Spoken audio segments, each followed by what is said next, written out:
payapa ang isip pag nandito ka sa loob nito.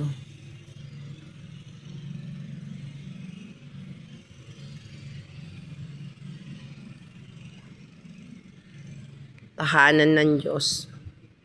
Dito, pwede mong sabihin lahat ng problema mo sa Kanya, problema mo sa buhay, lahat-lahat, hindi Kanya i-judge.